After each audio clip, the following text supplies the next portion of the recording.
સુખદેવજી મહારાજની કથાના પહેલા શ્રી સુતજી મહારાજ સૌનક મુનિને આગળની કથા સંભળાવતા કહે, પરીક્ષિત રાજાના જન્મ પછીની કથા બતાવે. તસ્માન નામના વિષ્ણુરાત ઇતિ લોકે બૃહચ્છવઃ ભવિષ્યતિ ન સંદેહો મહાભાગવતો ભવાન. આવું કીર્તન આવે ને ત્યારે આમ બેઠા બેઠા માનસી રાસ કરી લેવો, કારણ કે આમ તો આપણે રાસ કરીએ તો બધી અવ્યવસ્થા થાય, એટલે વ્યવસ્થા જળવાય. એટલે આમ બેઠા કીર્તન કરીએ ને એમ માનસી રાસ બેઠા બેઠા તાળી કરીને મનમાં ભાવ એવો કરવો, એ ભગવાનની માનસી સેવા કરીને બેઠા બેઠા જ આવા કીર્તનોમાં રાસ કરી લઈએ ને. આવતીકાલે નંદ મહોત્સવ કરશું ત્યારે જે પણ આપણે વ્યવસ્થા કરશું એ પ્રમાણે થોડો રાસ રમજો, પણ અત્યારે જ્યારે આવા કીર્તન ઇત્યાદિ આવે ત્યારે માનસી. પરીક્ષિતનો જન્મ થયો. રાજા યુધિષ્ઠિરે તેમના દિવ્ય જાતિકર્મ સંસ્કાર કરાવ્યા, બ્રાહ્મણોને બોલાવ્યા, એમના જ્યોતિષ ફલ કથન કરાવ્યું, બહુ સારા સારા ગુણ બતાવ્યા. પાર્થ પ્રજાવિતા સાક્ષાત ઇક્ષ્વાકુરિવ માનવઃ બ્રાહ્મણઃ સત્યસંધશ્ચ રામો દાસરથિર્યથા. અનેક ગુણ બતાવ્યા. ઇક્ષ્વાકુ જેવા મહામાનવ થશે, બ્રાહ્મણોના ભક્ત થશે, રામ જેવા થશે, યયાતિ જેવા ધાર્મિક થશે. અનેક પ્રકારના પરીક્ષિતના ગુણ બતાવ્યા અને બતાવ્યું છેલ્લે તક્ષકાદ આત્મનો મૃત્યુ. અંતે બ્રાહ્મણના શાપથી એનું મૃત્યુ થશે. યુધિષ્ઠિરે કીધું કે ગુણ તો ઘણા બધા કીધા, પણ આ અંતે કહે છે કે આપ ચિંતા ન કરો, પણ એને બચાવવા માટે થઈને પણ કોઈ યોગી જ પધારશે, એનું મૃત્યુ છે એ પણ મંગલ થશે. દિવ્ય એમના નામકરણ થયા. વિષ્ણુ રાત પાડવામાં આવ્યું છે. ભગવાન વિષ્ણુએ એમની રક્ષા કરી હતી એટલે વિષ્ણુ રાત નામ પાડ્યું. એક નામ પરીક્ષિત થયું. પરિતઃ ઈક્ષણમ યહ કરોતિ. ચારે બાજુ એ દ્રષ્ટિ કરે છે, જુએ છે. તો ગર્ભમાં જેના દર્શન થયા હતા એ પ્રભુને ક્યાંય દર્શન થાય છે કે નહીં, ચારે બાજુ એને શોધે છે. એટલે એક નામ એનું પરીક્ષિત એવું પાડ્યું છે.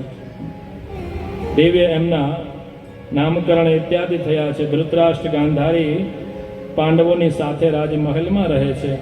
યુધિષ્ઠિર એમને માતા પિતા જેટલું સન્માન આપે છે. વિદુરજી છે તીર્થયાત્રામાં ગયા હતા. 36 વર્ષ સુધી યાત્રા કરી પુનઃ હસ્તિનાપુરમાં આવ્યા છે. એમનું દિવ્ય સ્વાગત થયું છે. યુધિષ્ઠિર ખૂબ પ્રસન્ન થયા. આપના જેવા મહાપુરુષો પધારે એટલે અમારું જીવન છે ધન્ય થાય. ભવદ્વિધા ભાગવતઃ તીર્થભૂતઃ સ્વયં વિભો. આ બધા શ્લોકો જેટલા દિવ્ય છે કે એને છોડાતા પણ નથી, હે ને. આપ તો મહાભાગવત છો. તીર્થી કુર્વંતી તીર્થાની સ્વાંતસ્થેન ગદાવૃતા. આપ જેવા મહાપુરુષો કોઈ તીર્થમાં જાઓ એટલે એ તીર્થને વિશેષ તીર્થત્વ પ્રાપ્ત થાય છે.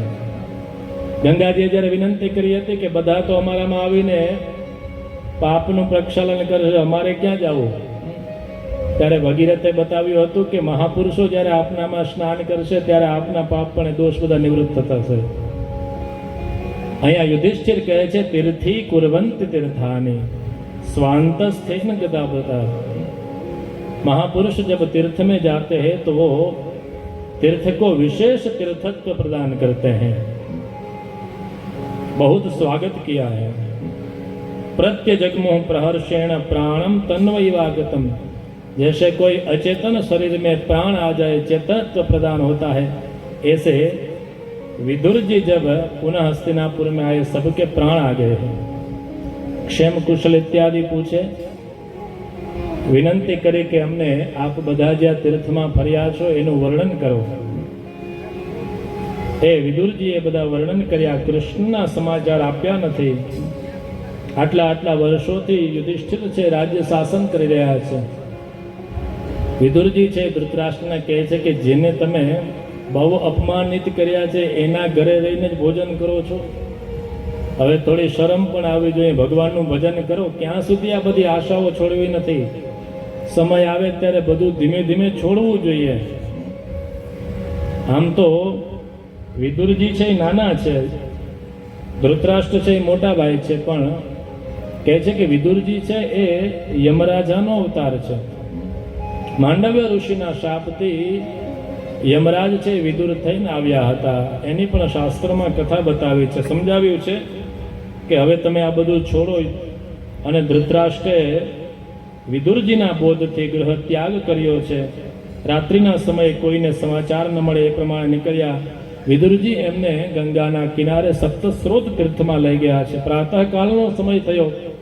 નિત્ય યુધિષ્ઠિર આદિને એવો નિયમ હતો, પ્રાતઃ માતા પિતાને પ્રણામ કરવા માટે જાય.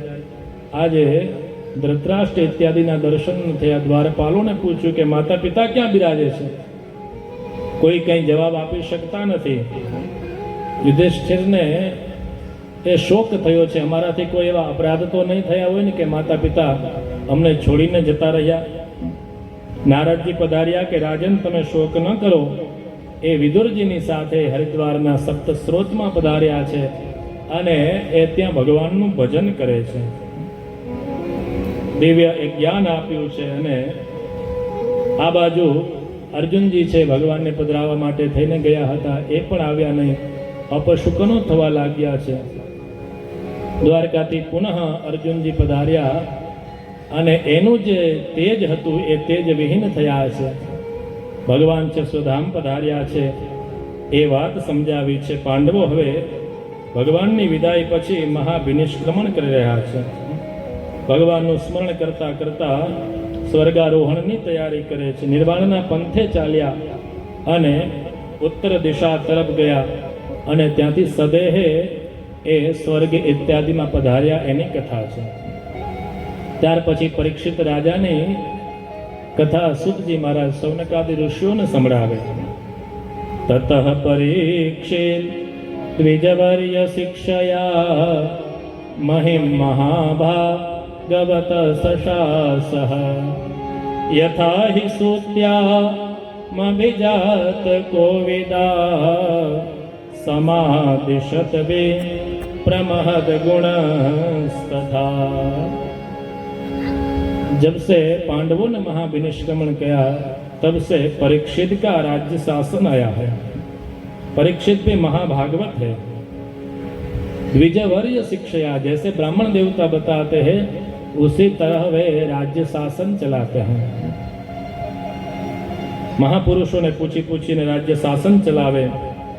परीक्षित राजाना विवाह છે ઉત્તર રાજાની પુત્રી ઈરાવતી સાથે થયા. જન્મેજય આદિ 4 પુત્ર થયા. કૃપાચાર્યજીને આચાર્ય પદે સ્થાપી 3 અશ્વમેધ ઇત્યાદિ યજ્ઞ કર્યા છે. દિવ્ય યજ્ઞ અનુષ્ઠાન કર્યું છે. ગઈકાલે પણ આપણે ચર્ચા કરતા હતા. પ્રયોજનો યજ્ઞના શ્રીમદ ભગવદ્ ગીતામાં 3 પ્રકાર બતાવ્યા. સાત્વિક યજ્ઞ કોને કહેવાય, રાજસ યજ્ઞ કોને કહેવાય, તામસ યજ્ઞ કોને કહેવાય. કથાથી આપ પરિચિત છો માટે થોડો પ્રકાશ આના ઉપર કરીને પછી આગળ વધીએ. શ્રીમદ ભગવદ્ ગીતામાં શ્રદ્ધાત્રય વિભાગ યોગમાં 3 પ્રકારના જે યજ્ઞ બતાવ્યા. સાત્વિક યજ્ઞ કોને કહેવાય? ભગવાન કહે છે અફલાકાંક્ષી વીર યજ્ઞો વિધિ દૃષ્ટો ય ઇજ્યતે યષ્ટવ્યમેવેતિ મનઃ સમાધાય સસાત્વિકઃ. अफलाकांक्षी वे, फल की अपेक्षा के बिना जो यज्ञ किया जाए उसे सात्विक यज्ञ कहते हैं. फल की अपेक्षा के बिना, અપેક્ષા ન રાખે પણ શાસ્ત્ર કહે છે કે જે કર્મ કરે એને ફલ અવશ્ય મળે ને મળે. કર્મણ્યેવા અધિકારસ્તે મા ફલેષુ કદાચન. આ સિદ્ધાંતો સમજાવ્યા, પણ એ અપેક્ષા વિના આમ થાય તો આમ કરું એ ભાવથી નહીં. तो अफलाकांक्षी भी, फल की अपेक्षा रहित जो यज्ञ किया जाए उसे सात्विक यज्ञ कहते हैं. विधि दृष्ट, जो यज्ञ की विधि है, जो निषेध है, जो मर्यादा है, उसका अच्छी तरह से पालन करके जो यज्ञ किया जाए उसे सात्विक यज्ञ कहते हैं. यष्टव्य मेवेति मनः, यज्ञ करना चाहिए, होम करना चाहिए, आहुति प्रदान करनी चाहिए, यही भाव से जो यज्ञ करते हैं उसे सात्विक यज्ञ कहते हैं। એટલે જે ફલની અપેક્ષા રહિત કર્મ કરે એને સાત્વિક યજ્ઞ શ્રીમદ ભગવદ્ ગીતા કહે છે. વિધિપૂર્વક કહે એને સાત્વિક યજ્ઞ કહે છે. બીજો પ્રકાર બતાવ્યો રાજસ યજ્ઞ. શ્રીમદ ભગવદ્ ગીતા કહે છે અભિસંધાયત ફલમ દંભાર્થમ અપિ ચૈવ યત ઈજ્યતે ભરત શ્રેષ્ઠ તમ યજ્ઞમ વિદ્ધિ રાજસમ. जो फल की अपेक्षा से किया जाए उसे राजस यज्ञ कहते हैं. हम ये करें इससे हमारा ये हमें फल मिले, ऐसी जो भावना से करते हैं उसे राजस यज्ञ कहते हैं. એટલે જેનામાં રજોગુણ વધારે હોય ને એ કર્મપરાયણ હોય. રજો ધિકાહ કર્મપરા. ઘણા બધાના સ્વભાવ એવા હોય ને કે એને શાંત બેસવું ન ગમે, સતત પ્રવૃત્તિશીલ હોય. એટલે જેનામાં રજોગુણ વધારે હોય ને એ પર્સન બહુ એક્ટિવ હોય અને એક જગ્યાએ બેસે નહીં. એટલે ફલની અપેક્ષાથી જે યજ્ઞ કરવામાં આવે એ રાજસ યજ્ઞ. બીજું બતાવ્યું દંભાર્થમ અપી. જો યજ્ઞ દંભ કે लिए किया जाए वो भी राजस यज्ञ है. दंभ એટલે દેખાડો. હું આ યજ્ઞ કરું એનાથી મારી બધે વાહવાઈ થાય, દેખાડો થાય, એના માટે થઈને જે યજ્ઞ કરે રાજસ યજ્ઞ. અભિસંધાય તો ફલમ દંભાર્થમપી ચૈવ યત ઈજ્યતે ભરત શ્રેષ્ઠ તમ યજ્ઞમ વિદ્ધિ રાજસમ. ત્રીજો પ્રકાર બતાવ્યો પ્રિયજનો તામસ યજ્ઞ. વિધિહીનમ અસૃષ્ટાન્નમ મંત્રહીનમ અદક્ષિણમ શ્રદ્ધા વિરહિતમ યજ્ઞમ તામસમ પરિચક્ષતે. એક તો વિધિહીન, જે યજ્ઞ કરીએ એમાં વિધિનું કોઈ મહત્વ ન હોય, આપણી ઈચ્છા થાય એમ કરીએ, એ યજ્ઞ છે તામસ યજ્ઞ છે. અને બધી વસ્તુમાં આપણી ઈચ્છા ન ચાલે. યહ શાસ્ત્ર વિધિમુત્સૃજ્ય વર્તતે કામકારતઃ ન સિદ્ધિમ અવાપ્નોતિ ન સુખમ ન પરામ ગતિમ. શ્રીમદ ભગવદ્ ગીતા આજ્ઞા કરે કે શાસ્ત્રની વિધિ સમજીને કાર્ય કરવું જોઈએ. આપણને ખ્યાલ ન હોય તો કોઈ એના જે જાણકાર હોય એને પૂછીને કાર્ય કરવું જોઈએ. અસૃષ્ટાન્નમ, યજ્ઞ કરે એ ભોજન વિનાનો, અન્ન વિનાનો યજ્ઞ ન હોવો જોઈએ. મંત્રહીનમ, મંત્રહીન જે યજ્ઞ છે એ તામસ યજ્ઞ.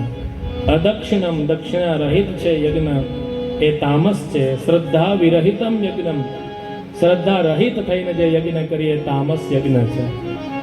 તો આ પ્રમાણે સાત્વિક યજ્ઞ, राजस यज्ञ और तामस यज्ञ, 3 प्रकार के यज्ञ श्रीमद् भगवद गीता में श्रद्धात्रय विभाग योग में बताए हैं. જ્યારે અનુકૂળતા હોય, સમય મળે, સ્વભાવમાં હોય તો એ શ્રીમદ્ ભગવદ્ ગીતાના અધ્યાયનો પાઠ કરજો. બહુ દિવ્ય શ્લોકો એમાં પધરાવ્યા છે. વિવિધ પ્રકારના યજ્ઞ કર્યા છે અને આ બાજુ દિગ્વિજય કરવા માટે થઈ નીકળ્યા. ગાય અને બળદ એક સંવાદ કર્યા છે. ધર્મ અને પૃથ્વીનો દિવ્ય સંવાદ ચાલી રહ્યો છે. એ રાજાને વિનંતી કરે છે કે આપ અમારી રક્ષા કરો.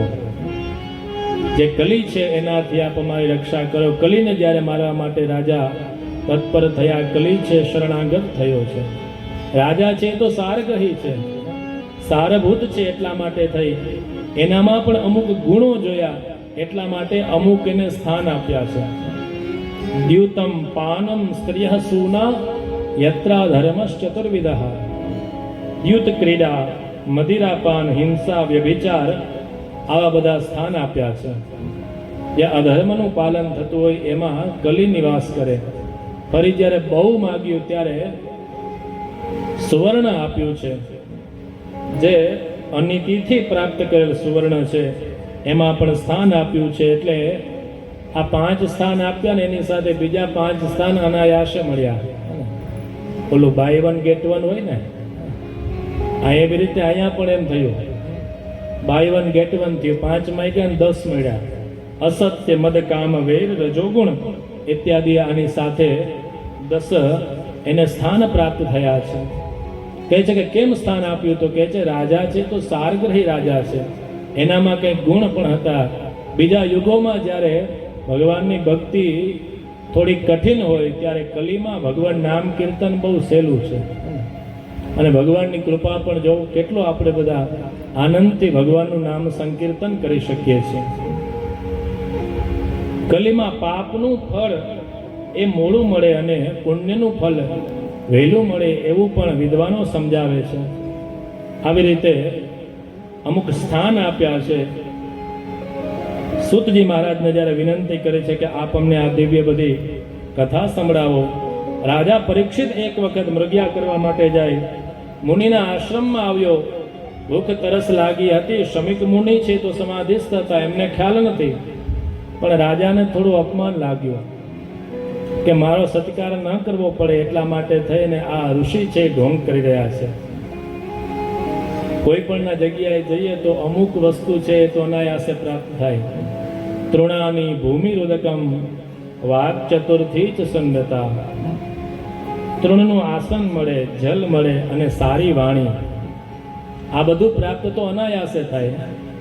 એટલે સુંદર પેલા પદોમાં પણ ઘણું બધું ભજનમાં લાગ્યું ને, કોઈ આંગણે આવે તો એને આવકારો મીઠો, કાંઈ આપી શકાય તો ભલે, આપણી ક્ષમતા ન હોય, સ્વભાવમાં ન હોય તો બીજું કાંઈ ના આપીએ, પણ સારી વાણી તો આપી શકીએ ને.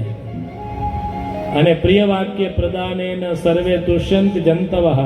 ગુરુજનો આ બધા પાઠશાળાઓમાં બહુ સુભાષિત શીખવાડે. તસ્માત તદેવ વક્તવ્યમ વચને કા દરિદ્રતા. હંમેશા વાક્યો છે એ સારા બોલવા જોઈએ.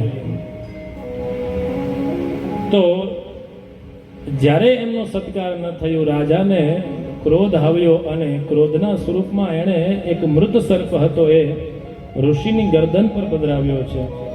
આ બાજુ ઋષિ તો સમાધિસ્થ છે, રાજા ત્યાંથી પધાર્યા છે. ભૂખ તરસ લાગે ત્યારે વિવેક ચુકાઈ જાય.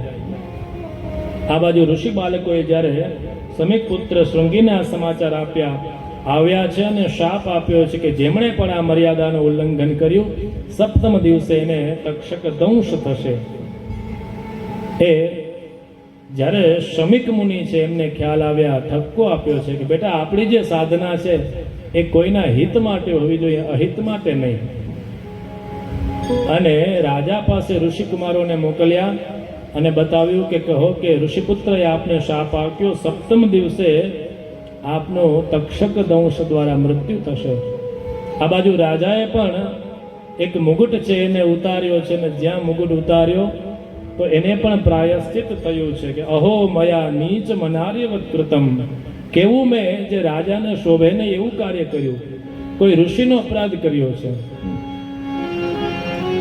જ્યાં આવો પ્રાયશ્ચિત પશ્ચાતાપ કરતા હતા, જે કાંઈ પણ થયું, વિદ્વાનો અર્થ બતાવે કે પેલો મુગુટ પણ થોડુંક એમાં કારણ હતો. સુવર્ણમાં સ્થાન આપ્યું હતું ને, એ અધર્મનું અનીતિનું જે જરાસંધનું મુગુટ હતો એ ભીમસેન લાવ્યા હતા. યુધિષ્ઠિરે આજ્ઞા કરી હતી કે કોઈ આને મસ્તક પર ધારણ કરવો નહીં, માત્ર દૂરથી દર્શન કરવા. અને કોઈ આને ધારણ પર આજે સર્વમ કાલકૃતમ મન્યે, કાલના કારણે થઈ અને પરીક્ષિતે મસ્તક પર ધારણ કર્યો અને પુનઃ જ્યાં ઉતાર્યા પ્રાયશ્ચિત થયું. ઋષિકુમારો પધાર્યા છે અને એમણે વિનંતી કરી કે આપને ઋષિપુત્રે શાપ આપ્યો છે, સપ્તમ દિવસે આપનું મૃત્યુ થશે. પરીક્ષિત રાજાએ જ્યાં સાંભળ્યું છે, જન્મે જઈને રાજગાદી સોંપી કીધું છે કે ઋષિકુમારે મને શાપ નથી આપ્યો, મને તો આશીર્વાદ આપ્યા છે. એક ઘડીની કોઈને ખબર નથી હોતી, મને તો 7 દિવસ આપ્યા છે કે તારાથી જેટલું ભજન થાય એટલું કરી લે. જન્મે જય આદિને રાજગાદી સોંપી અને ગંગા કિનારે પ્રાયોપવેશન અનશન વ્રત લઈ અને પરીક્ષિત રાજા પધાર્યા છે. ઇતિ વ્યવસ્થિત પાંડવેય પ્રાયોપવેશમ પ્રતિવિષ્ણુપદ્યામ દધ્યો મુકુંદાંગ્રિમનન્ય ભાવો મુનિવ્રતો મુક્ત સમસ્ત સંગઃ. मुनिय व्रत लीधु छे, मुनि व्रत और समस्त संग से मुक्त हो गए हैं, किसी का भी संग नहीं. गंगा जी ना किनारे पधार्या. બધા ઋષિ મુનિઓને જ્યારે સમાચાર મળ્યા અનેક ઋષિ મુનિઓ ત્યાં પધાર્યા, બ્રાહ્મણો પધાર્યા, ઋષિકુમારો પધાર્યા. એ તપસ્વીઓ પોતપોતાના શિષ્ય મંડળની સાથે પધાર્યા કે રાજા ભગવાનનું સ્મરણ કરવા માટે થઈને પધાર્યા છે, અનશન વ્રત લીધું છે. આટલા ઋષિઓ પધાર્યા. પરીક્ષિત રાજાએ એમનું દિવ્ય સ્વાગત કર્યું છે કે આપ અંત સમયે આપ પધાર્યા છો, હું આપને પ્રણામ કરું છું. મારા બે પ્રશ્ન છે કે જીવનું કર્તવ્ય શું હોય અને જેમનું મૃત્યુ નજીકમાં હોય એનું કર્મ શું છે એ મને સમજાવો. આવા જ્યાં પ્રશ્ન કર્યા, બધા મુનિઓ છે નિરુત્તર થઈ જાય. કોઈની પાસેથી કાંઈ સંતોષકારક જ્યારે જવાબ મળતો નથી ત્યારે પરીક્ષિત રાજા છે ભગવાનનું સ્મરણ કરે છે, અને એ ભગવાનનું જ્યાં સ્મરણ કરે છે પરમાત્માની કૃપાથી અને નારદજીની પ્રેરણાથી શ્રી સુખદેવજી મહારાજ ત્યાં પધારે છે. દિવ્ય એમનું સ્વરૂપ છે, એનું સ્વાગત થયું છે. અદ્ભુત શ્લોકો લખ્યા. તત્રાભવદ ભગવાન વ્યાસ પુત્રો, તત્રાભવદ ભગવાન વ્યાસ પુત્રો, તત્રાભવદ ભગવાન વ્યાસ પુત્રો,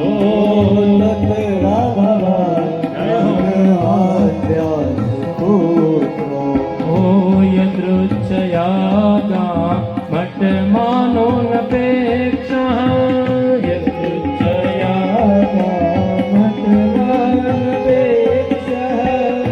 અલક્ષ્ય લિંગો નિજ લાભ તુષ્ટો, અલક્ષ્ય લિંગો નિજ લાભ તુષ્ટો, અલક્ષ્ય લિંગો નિજ લાભ તુષ્ટો, અલક્ષ્ય લિંગો નિજ લાભ તુષ્ટો, વૃતસ્થ બાલે રવદૂત વેશા, વૃતસ્થ બાલે રવદૂત વેશા, શ્રી કૃષ્ણ ગોવિંદ હરે મુરારે, શ્રી કૃષ્ણ ગોવિંદ હરે મુરારે, હે નાથ નારાયણ વાસુદેવ, હે નાથ નારાયણ વાસુદેવ. તત્રાભવદ ભગવાન વ્યાસપુત્ર. પ્રથમ શ્લોકમાં તો મુનિમાન તોસ્મી એવું બતાવ્યું, પણ અહીંયા બતાવ્યું તત્રાભવદ ભગવાન. ભગવાન વ્યાસપુત્ર શ્રી સુખદેવજી મહારાજ પધાર્યા. યદૃચ્છયા ગામ અટમાનું અપેક્ષા, પોતાની રીતે ભ્રમણ કરે, કોઈની કઈ અપેક્ષાથી ભ્રમણ કરે એમ નહીં. અનપેક્ષા દિવ્ય સ્વરૂપ છે, અવધૂત વેશ છે. ત્વમ વ્યષ્ટ વર્ષમ સુકુમાર પાદમ, દ્વિ અષ્ટ વર્ષમ 16 વર્ષની એમની ઉંમર છે. એમને પ્રણામ કર્યા, દિવ્ય આસન આપ્યું, દિવ્ય સ્વાગત કર્યું છે કે આપના જેવા મહાપુરુષના દર્શન થાય તો અમારું જીવન છે ધન્ય થાય. માત્ર દર્શન નહીં, ખાલી સ્મરણ થઈ જાય તો પણ જીવન ધન્ય થઈ જાય. તો અમને તો સાક્ષાત દર્શનનો લાભ મળ્યો છે, મહાપુરુષનો દર્શનનો લાભ મળ્યો. અને એ મહાપુરુષોના દર્શન ક્યારે મળે? ભાગ્ય રે મળ્યો મને સાધુ પુરુષનો સંગ. કેવા સુંદર શબ્દો છે. બારોટજીને વિનંતી કરીએ એક જ પંક્તિ ખાલી સંભળાવો. હે સહેલી મને ભાગ્ય રે મળ્યો આવા સાધુ રે પુરુષનો સંગ. સહેલી અમને ભાગ્ય રે મળ્યો સાધુ રે પુરુષનો સંગ. અવર પુરુષનો સંગલો ન કરી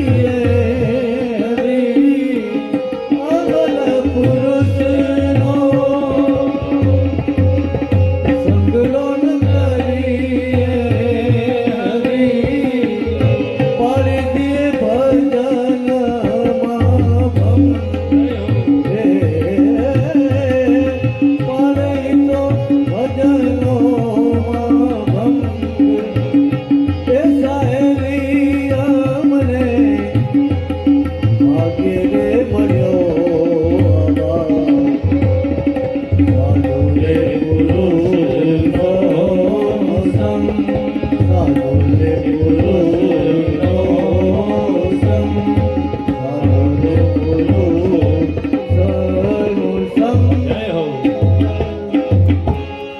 રે મળ્યો મને સાધુ પુરુષનો સંગ. ભગવાનની કૃપા થાય, ભાગ્યનો ઉદય થાય ત્યારે મહાપુરુષોના દર્શન થાય. દેવીએ આસન આપ્યું, વિનંતી કરી છે કે મારા બે પ્રશ્ન છે.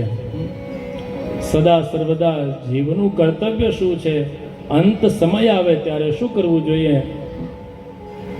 સુખદેવજી મહારાજે મંગલાચરણ કર્યા વિના જ તરત કથા શરૂ કરી દીધી, કારણ કે આમને ક્યારનો આ પ્રશ્ન સતાવતો હતો અને ઘણા બધાને પ્રશ્ન કર્યો પણ કોઈ જવાબ ના આપ્યો, એટલે મંગલાચરણ ન કર્યું. સીધું બતાવ્યું કે રાજન, તમારી પાસે તો ઘણો સમય છે. ખટવાંગ પાસે તો માત્ર 2 ઘડીનો મુહૂર્તનો સમય હતો, તમારી પાસે તો 7 દિવસ છે. આપ ચિંતા ન કરો, અવશ્ય આપને ભગવાનની ભક્તિ પ્રાપ્ત થશે. વિધવિધ જે આ પ્રશ્ન કર્યા છે ત્યારે દ્વિતીય સ્કંદના પ્રારંભમાં દેવીએ એમના જે પ્રશ્ન છે એનું અનુમોદના કરી છે. વર્યાન એશતે પ્રશ્ન કૃતો લોકહિતમ નૃપા. આપે જે પ્રશ્ન કર્યો ને એ શ્રેષ્ઠ છે. કેમ તો કે આ લોકહિત માટે, માત્ર આપનો એકનો પ્રશ્ન નથી, અનેક લોકોનો આ પ્રશ્ન છે.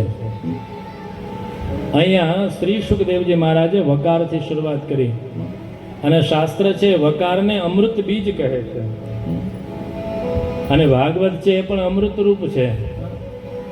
એટલે પાણીની મુનિ પણ અષ્ટાધ્યાયની શરૂઆત વૃદ્ધિરાદેજ સૂત્રથી કરે, ત્યાં પણ વકાર છે, અમૃત બીજ છે, અમૃત રૂપ ભાગવત છે. અમૃતનું કામ શું તો કે મરતા હોય ને જીવાડે.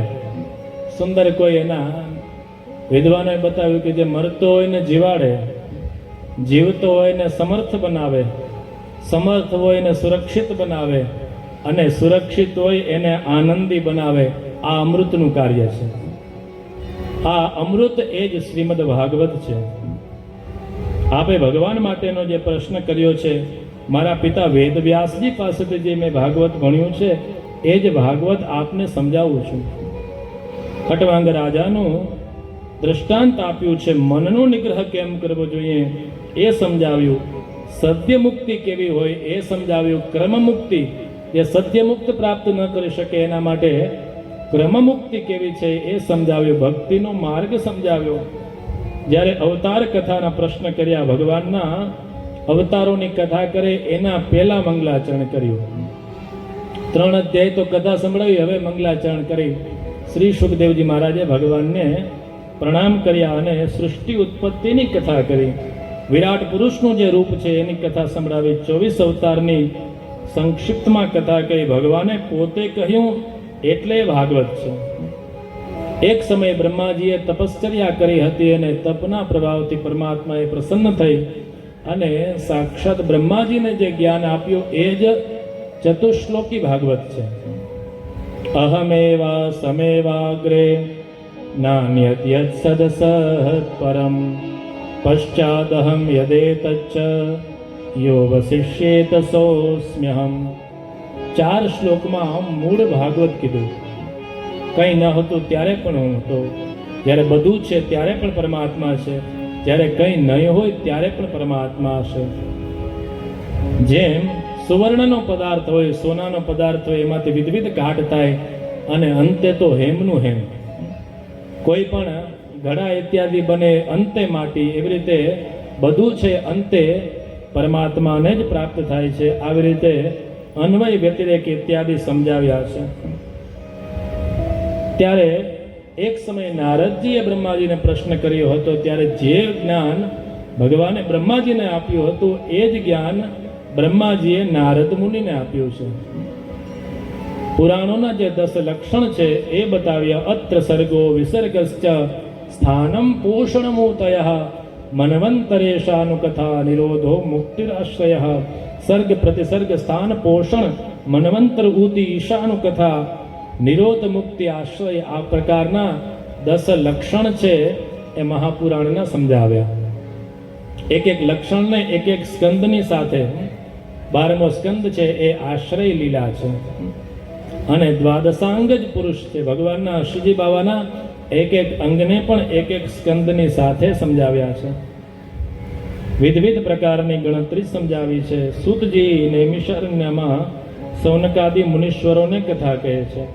આ બાજુ શ્રી સુખદેવજી મહારાજ પરીક્ષિત રાજાને કથા કહે છે. તૃતીય સ્કંદના પ્રારંભમાં ભગવાન છે દૂત બનીને ગયા એની પણ દિવ્ય કથા આવે. ભગવાન સમજાવવા ગયા કે હજી પણ જો યુદ્ધ ન થાય તો હજી પણ માની જાઓ. ભગવાને યુધિષ્ઠિર ઇત્યાદિને કીધું કે હજી એક પ્રયત્ન કરવો જોઈએ.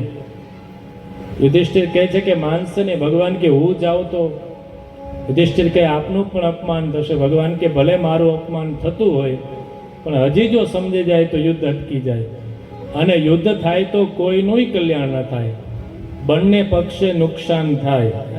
કોઈને વધુ નુકસાન થાય, કોઈને ઓછું નુકસાન થાય, પણ યુદ્ધનું પરિણામ બંને તરફ નુકસાન. ભગવાન પધાર્યા છે એની કથા છે. વિદુરજી તીર્થયાત્રામાંથી આવ્યા હતા એ કથા સમજાવી છે. વિદુરજી છે યમુનાજીમાં પાસે આવ્યા છે. મૈત્રી મુનિનો સમાગમ થયો એની પણ દિવ્ય કથા કરી છે. ભગવાન જ્યારે સમજાવવા આવ્યા ને એટલે દુર્યોધને કીધું કે અમે કાંઈ આપશું નહીં, યુદ્ધ કરવું તો કરો, સૂચિના અગ્રભાગ જેટલી જમીને યુદ્ધ વિના નહીં આપીએ, હે ને. તો ભગવાન કે ન આપવું તો આપની ઈચ્છા, સમજાવ્યા ન સમજ્યા. આમ તો એવું કહેવાય કે ગુરુ હોય ને એના વચનનો તિરસ્કાર ન કરાય. આ તો જગત ગુરુ છે. ગુરુ માત્રસ્યાપી વચો ગ્રાહ્યમસ્તિ કિંમત જગત ગુરુ હો. પણ આના તો પુણ્યનાશ થયો હતો એટલે એને જગતગુરુના વચન ન માન્યા. છતાં અંતે ભગવાન ત્યાંથી પધાર્યા. કીધું કે દુર્યોધન કહે છે કે આપણા માટે 56 ભોગ ઇત્યાદિ લાવ્યા. ભગવાન કહે છે કે મારે અહીંયા ભોજન કરવું નથી. જેને આપણા પ્રત્યે પ્રેમ સદભાવ હોય ને ત્યાં ભોજન કરાય, અથવા તો પ્રાણ સંકટમાં હોય તો ભોજન કરાય. મારી અત્યારે બેય પરિસ્થિતિમાંથી હું ક્યાંય નથી. તને મારા પ્રત્યે ભાવ નથી ને મારા પ્રાણ પણ સંકટમાં નથી. ભગવાન ત્યાંથી પધાર્યા અને ઉદ્ધવજી કહેવા લાગ્યા ભગવાન ભૂખ તો બહુ લાગી, સમય થઈ ગયો છે. એટલે વિદુરજીને ત્યાં પધાર્યા અને ત્યાં ભાવથી એ ગ્રહણ કર્યા છે. વિદુરજીએ સમજાવ્યું, દુર્યોધન ઇત્યાદિ સમજ્યા નહીં. ત્યાંથી ધનુર્દ્વાર છે, દ્વાર ઉપર પધરાવી વિદુરજી પધાર્યા. તીર્થયાત્રા કરે છે. વિદુરજીને ઉદ્ધવજીનો દિવ્ય સંવાદ થયો છે. ત્યાંથી મૈત્રેય મુનિના આશ્રમમાં આવ્યા. મૈત્રેય મુનિ પાસેથી દિવ્ય એમણે જ્ઞાન ગ્રહણ કર્યું છે. જે ભગવાને મૈત્રેય મુનિને જ્ઞાન આપ્યું હતું એ જ જ્ઞાન મૈત્રેય મુનિ છે વિદુરજીને જ્ઞાન આપે છે.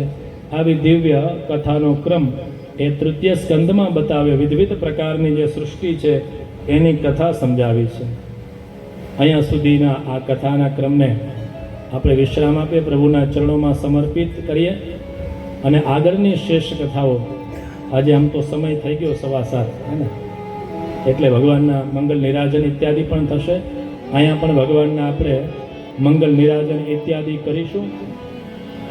આવતીકાલે ઠાકોરજીની કૃપાથી, ભગવદ કૃપાથી નંદ મહોત્સવ સુધીની દિવ્ય કથાઓ છે એનું આપણે સૌ સાથે મળી આનંદ કરીશું. કૃષ્ણ જન્મ સુધીની કથાઓ અને લગભગ અંદાજિત 7 વાગ્યા સુધીમાં કૃષ્ણ જન્મ નંદ મહોત્સવની પણ આપણે સૌ સાથે મળી અને દિવ્ય ઉજવણી કરીશું, આનંદ કરીશું. આવો 1-2 મિનિટ માટે ભગવદ નામ સંકીર્તન કરી અને કથાને વિશ્રામ આપીએ. રાજા રામ રામ રામ સીતા રામ રામ રામ, રાજા રામ રામ રામ સીતા રામ રામ રામ, રાજા